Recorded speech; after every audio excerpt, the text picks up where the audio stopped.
Hey everybody, and welcome to the channel. You are checking out a brand new Dragonknight hybrid build for the Elder Scrolls Online. This is the FIREBRAND build. And if you're looking for a build that's fun to play while also being extremely strong, and if you just want to carry around a big flaming sword, then this is going to be the build for you. As usual, we'll talk about the stats, the gear choices, skill options, we'll look at champion points, we'll cover the outfit style, and more coming up next.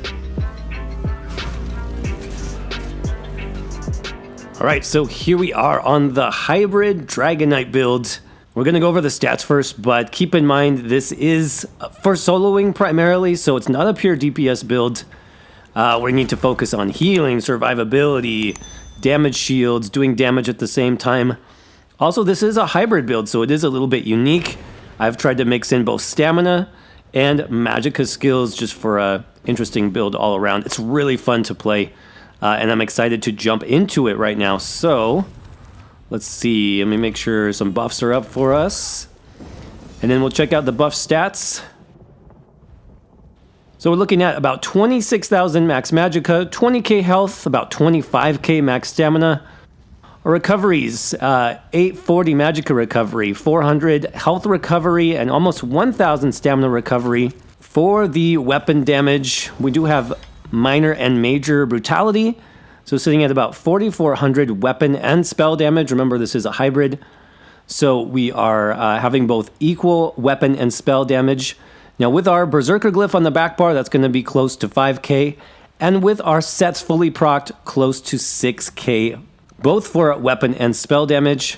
Weapon critical 26%, spell critical 29%. Resistances do go up with our armor buff, sitting at about 22,000 spell and physical resistance. Now as far as the attribute points, I've tried to just balance both magicka and stamina, and so this will depend on your glyphs. If you're running all stamina glyphs, you'll need more magicka. If you're running magicka glyphs, you'll need more stamina. So I dropped 54 points into magicka for that, and then 10 points into stamina. I am running the Lover Mundus stone. I think this is probably the best hybrid Mundus stone because it gives you both spell and physical penetration at the same time. Close to 4,200 there with full divines, which is actually really strong. For your buff food, you want to run at least the purple tri-stat food, which is what I have going right now. This gives us max health, stamina, and magicka. Of course, you can also use the gold Bewitched Sugar Skulls is what it's called. That adds a little bit more stats plus health recovery, so that's even better if you can get that one. And then Major Prophecy, Minor Protection, we'll talk about how we get those in a minute. For the potions here, just tri-stat potions are going to be best in slot for this particular build. Also, many hybrids will benefit from that potion specifically because you get sustained for all of your pools, which is really important. And then just talking about race here, I did go with Dark Elf on this build, and Dark Elf is actually a really good choice for any type of hybrid build. That's because of the dynamic passive. You get both max magicka and max stamina. So this is great for getting both of your pools to a reasonable level. And then the Ruination passive, also great because we get both weapon and spell damage at the same time. So Dark Elf makes a lot of sense for hybrids in my opinion. I think it's best in slot for this particular build. Alright, so jumping into our first 5-piece set, it's going to be the Pelinal's Aptitude set. This is a very old school hybrid set. Gives us max health, stamina, and magicka recovery. And then for the 5-piece, your spell damage and weapon damage become the highest of the two values. So why would I use this instead of something like New Moon Acolyte? Well, it's basically going to be best in slot on a Dragonknight, and the reason for that is because Dragonknights have minor brutality, which is 10% bonus weapon damage. Combined with that, I can also get medium armor passives. That gives me 15% weapon damage. I can use infused jewelry with max weapon damage. That combined with our other set, which also gives weapon damage, means I can stack my weapon damage extremely high on a Dragonknight, higher than any class in the game. So that means I can focus purely on weapon damage, get it close to 6k if not more. And then this is going to just instantly transfer all that damage into spell damage as well. So I do like New Moon Acolyte on some hybrid builds, but I think for a Dragonknight where you can really stack up your weapon damage, Pelinal's makes the most sense. Now this is also crafted. It's also 9 traits just like New Moon Acolyte. So if you can craft that, you can craft this one. Or if not, get somebody to craft it for you. It's very good. Now, I also like that it's crafted because I can craft my weapons and any trait that I want. Speaking of that, I do have the Nirnhoned Greatsword that's going to maximize our damage output. And then I am using the Absorb Stamina enchant here on the front bar. That's just to help with our stamina sustain a little bit. Now, for the back bar, I am using an Inferno Staff. Palinol's Inferno Staff infused with a Berserker enchant that's giving us over 500 spell and weapon damage. And basically you have this up 100% of the time because your infused enchant procs every 5 seconds. So running this on the weapons and then just 3 pieces on the body in medium armor. For our second 5-piece set, we talked about stacking weapon damage.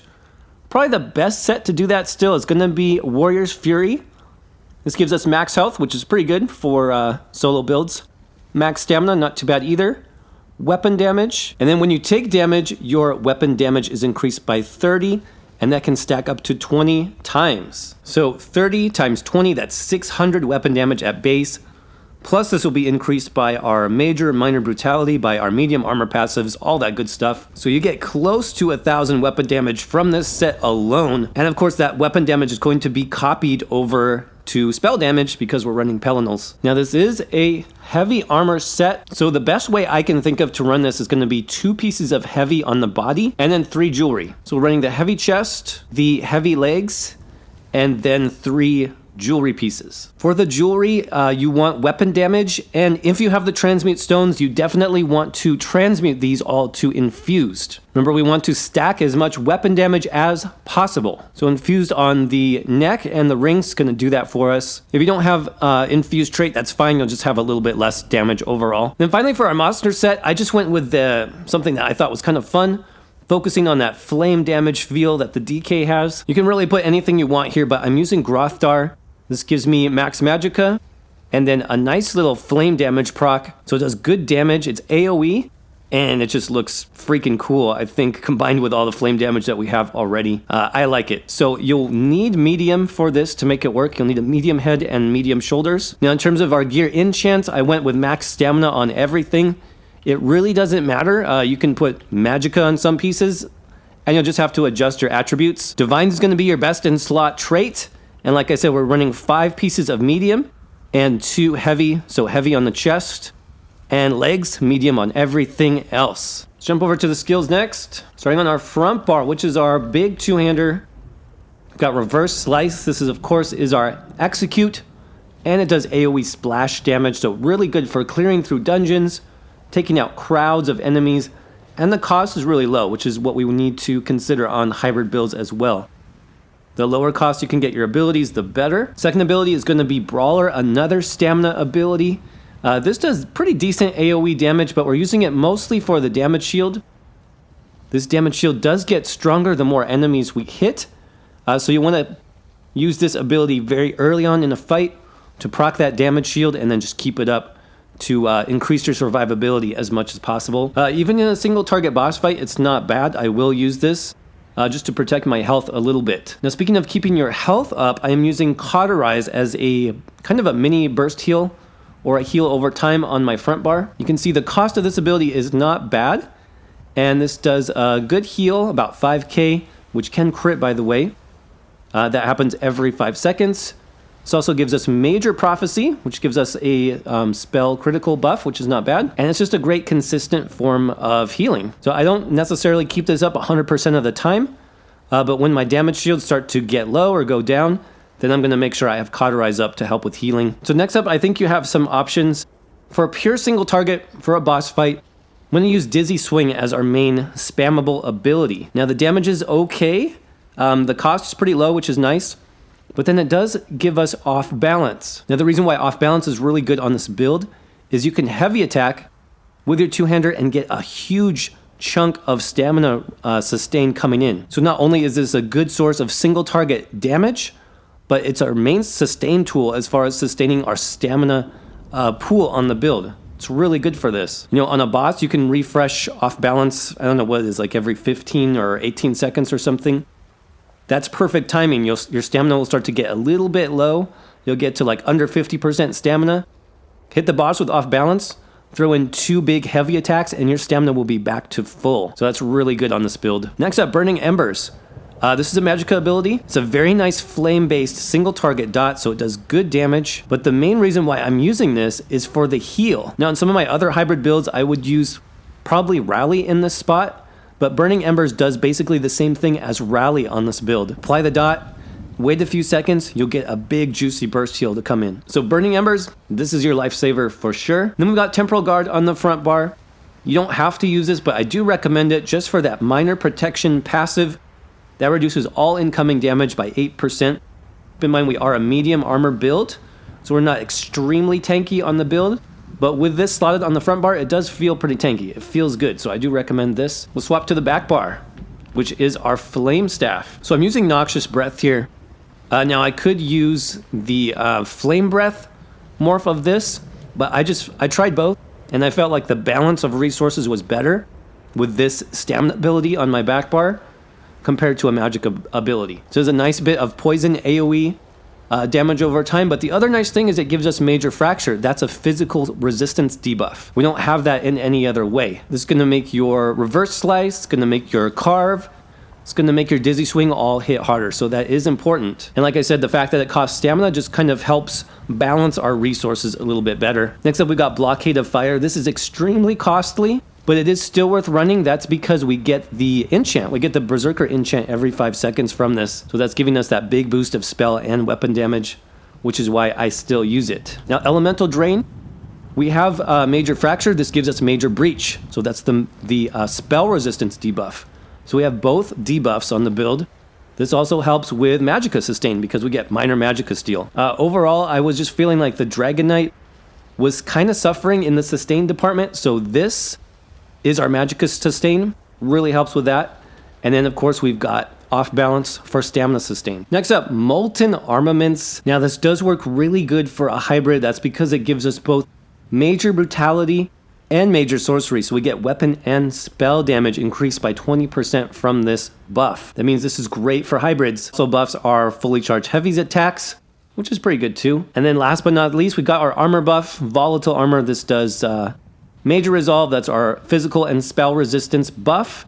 Gives us a decent magic dot as well. And then finally our ultimate here, I'm using Ferocious Leap. So this is the Magicka morph of Dragon Leap. So it does flame damage. It costs a little bit more than the stamina morph, but the reason why I picked this is of course the damage shield. Check out that juicy damage shield. 20k damage shield for 6 seconds every time we pop this. This is amazing for soloing, guys. Especially when a boss or something gets into execute range, pop this, get your big huge damage shield, and then just go into Reverse Slice. It's a really good combo. All right, so that covers the skills. Let's jump into passives here. Now, passives are extremely important on hybrid builds, and the Dragonknight passives are good. You'll want to pick up all of these. Combustion does give us sustain, both Magicka and stamina sustained, and we get these from the poison and burning status effects. Now, this is helpful, but unfortunately it's not great. It's not like the same as a Warden, for example, with Netch. That sustain is just so much better. That's why you need extra sources of sustain on a Dragonknight build, in my opinion. Stuff like Elemental Drain, Off Balance. This still helps, but it's not as good as it could be. Warmth, this just gives a snare. This isn't so important in PvE.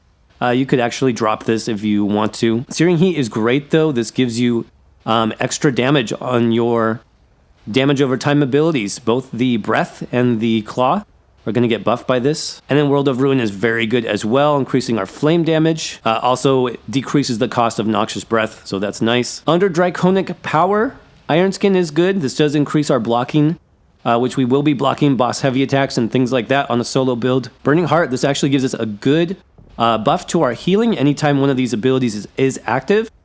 And it should be active 100% of the time because you have Volatile Armor up. So as long as your armor is up, your healing is also increased by 12%, so that's great. Elder Dragon gives us a little bit of health recovery on the back bar. Not such a big deal. It does increase the range of melee abilities, so that's nice. And then Scaled Armor does give us spell resistance, but not physical resistance. So we will need to adjust our CP for this a little bit, and I'll talk about that in a minute. Earthen Heart. So this increases our duration. That's going to affect basically just molten armaments, but that is nice. Battle Roar, this is the Dragonknight sustain. It is good because you get a big chunk of resources back whenever you do that leap on the back bar. So the Dragonknight is a little bit different in that sense. You don't want to leap when you're at full health and full resources because you just wasted this passive. You want to wait until you're about 50% resources. Even, you know, spam your abilities a little bit more. If I'm at full stamina, maybe I'll spam, you know, Dizzy Swing for a little bit until I'm at like 50%. And then I will leap because otherwise I'm just wasting that passive really. Mountain's Blessing. This is the Minor Brutality passive we talked about. Really important. That's what makes the build work the way it does.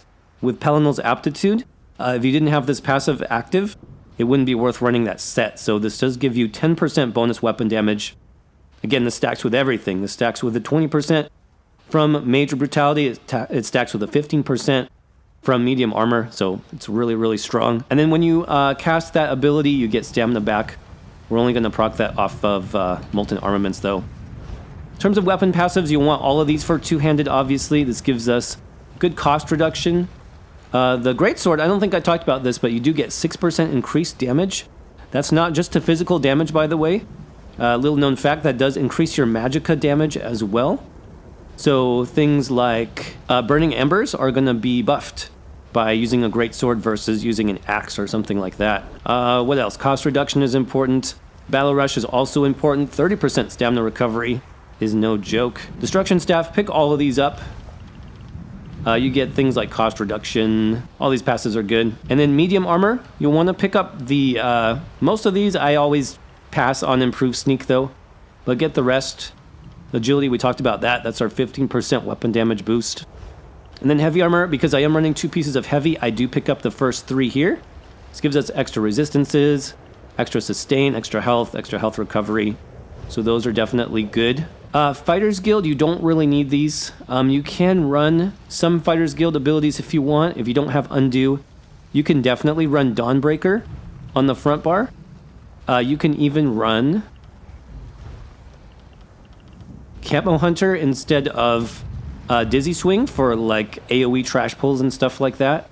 If you do that, as well as with Dawnbreaker, you're going to get extra... weapon damage from the Slayer passive. You can get up to 6% weapon damage, which since we're running Pelinals, you're going to get more spell damage. So that is an option, but most of the time I am just running Dizzy Swing, so that doesn't matter for me.